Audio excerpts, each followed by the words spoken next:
इकडे बीडमधील विलास घुले हत्येप्रकरणी आता राजकारण चांगलंच तापलेलं आहे। खासदार बजरंग सोनवणे यांच्या मुलाचा या प्रकरणात हात असल्याचा आरोप होतोय।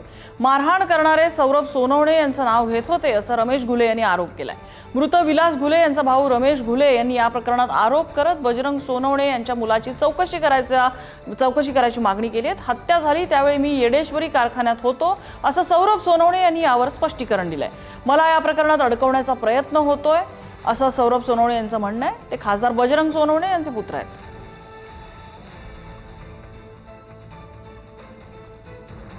या प्रकरणात बजरंग सोनवणे यांचा पुत्र सौरभ सोनवणे यांच्यावरती आरोप होतोय आणि विलास घुले यांची हत्या झालेली होती त्या प्रकरणामध्ये आता सौरभ सोनवणे यांचं नाव पुढे येते। मात्र या प्रकरणात आपल्याला गोवण्यात येतंय, विनाकारण आपल्यावर आरोप होतात असं सौरभ सोनवणे यांनी म्हटलेलं आहे।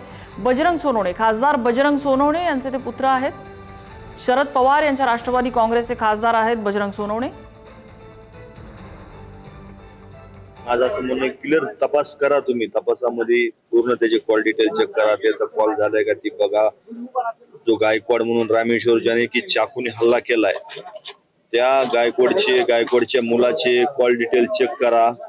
त्या कॉल डिटेल मध्ये 100% नंबर मिळून जातील। तो एवढा कॉम्पिटिशनली बोलतोय, तिकडनं येऊन इथं हे करतोय म्हणजे ह्यांच्या जीवावरच आला ना तो। सौरभ सोनवणे हा यांचं नाव घेऊन मारत होता, ह्यांच्या जीवावरतीच ह्यांनी हे सगळं केलंय, नाव सांगितलंय। काय स्टँड आहे तुमचा? काहीच नाही, ते नाव ऍड करून घ्यावं आणि तपास करून त्यांच्यावर योग्य ती कारवाई करावी। प्रशासनाला देखील विनंती आहे, जर कुठे तुम्हाला मला बोलवायचं असेल तर मी देखील त्या ठिकाणी यायला, आपल्या सर्वांशी संवाद साधायला मी त्या ठिकाणी उपस्थित राहू शकतो।